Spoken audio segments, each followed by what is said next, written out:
Dès le moment où vous faites une idée de comment cet événement va avoir lieu, si la pensée dans votre esprit devient l'expérience, vous commencerez à ressentir l'émotion. Et maintenant, votre corps est déjà dans ce futur prévisible. Donc la première chose, c'est le conditionnement. Et il y a de très bonnes études qui ont été menées sur le conditionnement, principalement sur la douleur, mais aussi autour de quelque chose comme l'asthme. Prenez par exemple les enfants qui ont de l'asthme ou des réactions asthmatiques et donnez-leur un inhalateur qui est un dilatateur des bronches. Quand ils utilisent le dilatateur de bronches, le goût de la cannelle ou son odeur sont mélangés avec le médicament. Chaque fois que l'enfant a une réaction asthmatique, il utilise l'inhalateur, mais il sent aussi la cannelle. Et après, commencez à diminuer la quantité de salbutamol, un produit qui agit comme un dilatateur de bronches. Et pendant une certaine période, utilisez de façon continue l'odeur de la cannelle.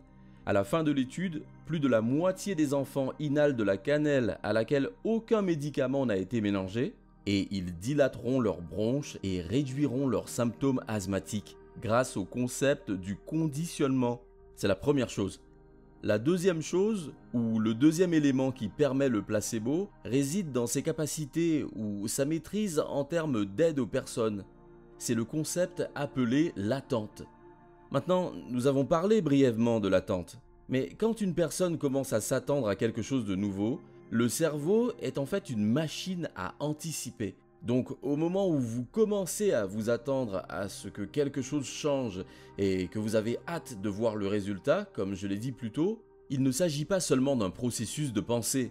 À partir du moment où vous commencez à vous demander comment vous allez vivre cette expérience, c'est alors la combinaison de la pensée et du sentiment qui change votre état d'être. Maintenant, pour beaucoup de gens, ça pourrait aller dans leur sens, mais bien souvent aussi, ça peut jouer contre nous. Voici un exemple. Dans certaines études en médecine, on a pu démystifier le concept de cette chose appelée nausée anticipée. Vous pouvez prendre un groupe de personnes à qui on a diagnostiqué un cancer et qui vont subir une série de traitements de chimiothérapie. Quand le médecin leur annonce qu'il y a une forte possibilité ou probabilité qu'une chimiothérapie leur provoque de la nausée, 40 à 50% de ces personnes, en conduisant pour se rendre à leur premier traitement, se sentent nauséeux par anticipation. Ils ont réellement la nausée avant leur premier traitement. En d'autres termes, ils commencent à penser à l'idée d'avoir la nausée. Et au fur et à mesure qu'ils commencent à faire l'expérience de cette pensée dans leur esprit, le produit final d'une expérience s'appelle un sentiment ou une émotion. Alors ils commencent à manifester les produits chimiques, la physiologie même, qui fait que leur corps expérimente la nausée avant l'événement réel. Et on fait ça tout le temps. On se réveille le matin et vous commencez à penser à toutes les choses que vous devez faire, les gens que vous devez voir et les endroits où vous devez aller à certains moments. Et au fur et à mesure que vous commencez à penser à ces événements, vous vous mettez à attendre ou anticiper ou prévoir comment l'expérience va se dérouler. Dès le moment où vous vous faites une idée de comment cet événement va avoir lieu, si la pensée dans votre esprit devient l'expérience, vous commencez à ressentir l'émotion. Et maintenant, votre corps est déjà dans ce futur prévisible, basé sur vos associations ou votre mémoire du passé. Donc, au lieu d'apprendre aux gens à se concentrer sur le pire scénario possible dans leur vie, est-il possible alors de leur apprendre à anticiper un autre changement qui se produit dans leur vie ? Et combiner cette intention claire avec une émotion sincère pour commencer à préparer le corps pour qu'il commence à croire qu'il vit dans une réalité future différente au lieu de la même réalité ? Et nous l'avons fait encore et encore dans nos ateliers à travers le monde. Et les gens commencent à changer leur physiologie en venant de différents endroits dans l'esprit et dans le corps. D'ailleurs, je vais en parler au fur et à mesure que nous avancerons dans ce programme. Donc l'attente ou l'anticipation est le deuxième élément qui commence à créer une réponse placebo. Le dernier élément est appelé l'attribution d'un sens à quelque chose. Si vous prenez une personne et vous la faites s'asseoir et vous lui montrez un diagramme de la façon dont les inhibiteurs sélectifs de la sérotonine travaillent dans le cerveau, les inhibiteurs de la recapture de la sérotonine comme le Prozac ou le Zoloft, vous montrez l'image d'une synapse de cellules nerveuses et vous montrez comment la sérotonine traverse la synapse, et ensuite vous leur dites qu'il y a de petites enzymes qui viennent et qui prennent la sérotonine, et la sérotonine est complètement liée à la dépression, et vous construisez tout ce modèle pour eux, et puis vous montrez ce que fait le médicament, et vous leur montrez comment il fonctionne.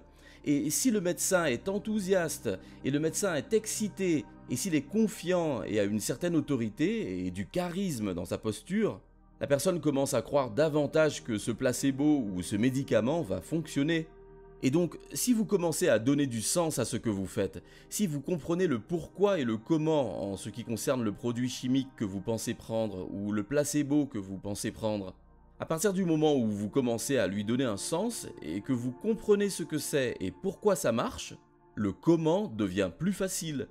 En d'autres termes, lorsque nous enseignons nos ateliers dans le monde entier et pouvons commencer à enseigner aux gens comment guérir uniquement par la pensée, l'élément important pour eux, c'est de comprendre comment le cerveau travaille, comprendre les concepts de neuroplasticité et la physique quantique et la psychologie de l'immunologie neurologique et les télomères et l'épigénétique. Et alors, quand ils commencent à comprendre comment changer littéralement leur esprit en faisant des nouveaux circuits dans leur cerveau, en commençant par changer leurs ondes cérébrales afin qu'ils puissent aller au-delà de leur esprit analytique, et pourquoi cela est essentiel? Pour comprendre comment certaines substances chimiques du stress libèrent 1300 autres substances chimiques qui commencent à diminuer ou affaiblir le système immunitaire, à pousser les boutons génétiques qui créent la maladie. À partir du moment où les gens commencent à comprendre que quand ils ressentent de la gratitude ou de la gentillesse et de la compassion et l'amour et commencent à se sentir comme s'ils étaient dans un état d'appréciation et de reconnaissance, qu'ils commencent alors à libérer 1400 produits chimiques différents qui commencent à stimuler leur système immunitaire, qui commencent à libérer certains anticorps qui sont la défense primaire contre les bactéries et les virus. Une fois qu'ils ont donné un sens à la raison pour laquelle ils veulent ouvrir leur cœur et qu'ils peuvent comprendre pourquoi il est important d'aller à l'intérieur et commencer à aller au-delà de leur esprit analytique, quand ils commencent à assembler ce modèle, de la même manière que les gens attribuent une signification à un médicament ou à un placebo, s'ils comprennent ce qu'ils font et pourquoi ils le font, le comment, encore une fois, devient plus facile. Donc nous avons appris d'ailleurs aux gens comment se guérir uniquement par la pensée, et nous avons mesuré des milliers de personnes en méditation. Nous avons également mesuré des milliers de personnes avant qu'elles ne viennent à un atelier, puis elles suivent une formation de 4 jours, et nous mesurons leur cerveau au bout de ces 4 jours. Nous avons mesuré le cerveau des gens pendant qu'ils sont en méditation pour qu'on puisse commencer à acquérir des informations pertinentes sur la façon de changer le cerveau dans l'esprit. Nous avons mesuré des centaines et des centaines de personnes portant des moniteurs de fréquence cardiaque, ce qui nous a permis d'observer que lorsqu'ils sont dans un état de révérence, qu'ils sont connectés au moment présent, qu'ils sont aimables et compatissants, leur cœur passe à un état cohérent et organisé.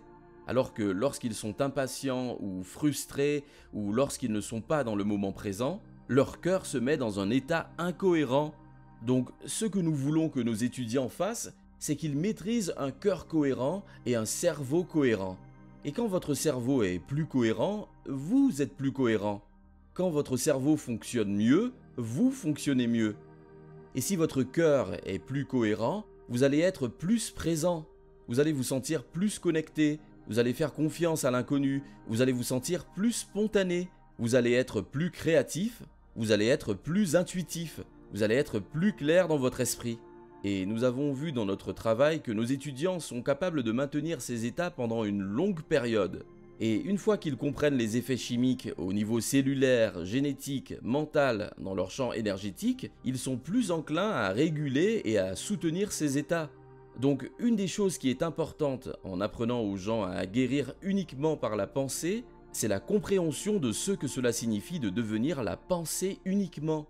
Donc la manière la plus simple dont je peux le décrire, c'est que lorsque nous parlons d'où se trouve la majeure partie de notre attention pendant que nous sommes éveillés la journée, dès l'instant où nous commençons à nous réveiller le matin et nous nous ancrons dans cette réalité, dès que nous commençons à penser à nos problèmes ou aux autres choses que nous devons faire, aux endroits où nous devons aller et aux personnes que nous devons voir à certains moments, au moment où nous reprenons nos esprits lorsque nous nous réveillons le matin, toute notre attention se porte sur 3 choses.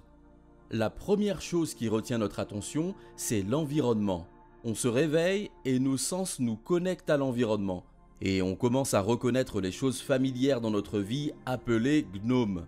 Donc si une personne se réveille tous les matins et exécute toute une série de comportements routiniers, fait les mêmes choix, fait les mêmes choses, crée les mêmes expériences, produit les mêmes émotions, pense les mêmes choses, la biologie de cette personne restera la même. Et on pourra dire qu'elle a les mêmes pensées que la veille. Ce type d'individus font les mêmes choix qu'hier, ils adoptent les mêmes habitudes et comportements qui conduisent aux mêmes expériences, qui produisent les mêmes émotions. Et ce sont ces mêmes émotions qui animent les mêmes pensées. Et leur biologie, leurs circuits neurologiques, leur neurochimie, même leurs états chimiques et les états génétiques restent exactement les mêmes. Et s'ils font ça pendant une longue période, leur passé est à peu près leur avenir. Leur cerveau et leur corps n'ont pas du tout changé. Donc au moment où ils se réveillent et passent par une série de choix, de comportements et d'expériences routiniers pour ressentir les mêmes sentiments qu'ils ont définis comme étant les leurs, c'est là que ça se complique.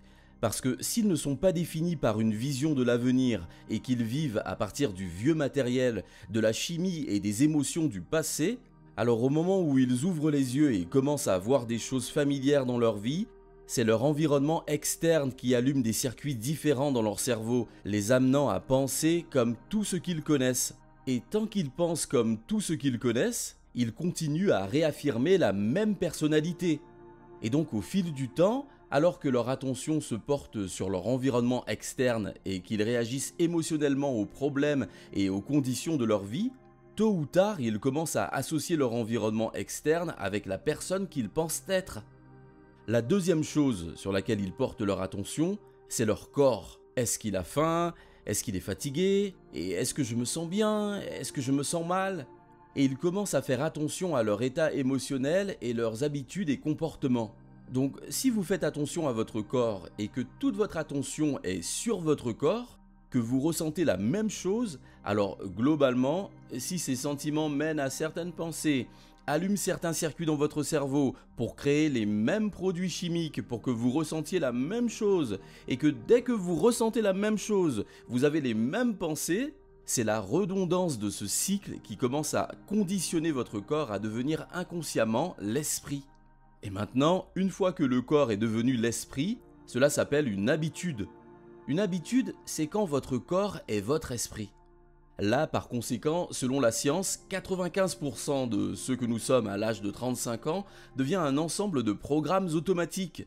Réactions émotionnelles, habitudes, comportements inconscients, croyances, perceptions, attitudes qui fonctionnent comme un programme informatique subconscient. Donc maintenant, le corps a été programmé par l'esprit et pour la plupart des gens, pour qu'il change, il faut qu'il soit plus grand que leur corps. La dernière chose, c'est le concept du temps. Si nous portons notre attention sur notre environnement ou sur notre corps, nous sommes préoccupés par le temps et donc nous essayons toujours d'anticiper le prochain moment et d'être prêts. Et bien sûr, il n'y a jamais assez de temps, alors on se précipite d'un événement à l'autre. Et bien sûr, ça ne laisse pas beaucoup de place pour que tout ce qui est inconnu puisse arriver dans nos vies. En fait, si quelque chose d'inconnu, de différent ou de nouveau se produisait dans notre vie, ça briserait probablement notre routine. En fait, c'est comme ça que le futur de la plupart des gens finit par être identique à leur passé, parce que ce qu'ils ont fait dans leur passé date d'hier ou d'avant-hier. Et pour la grande majorité, c'est ce qu'ils feront dans le futur.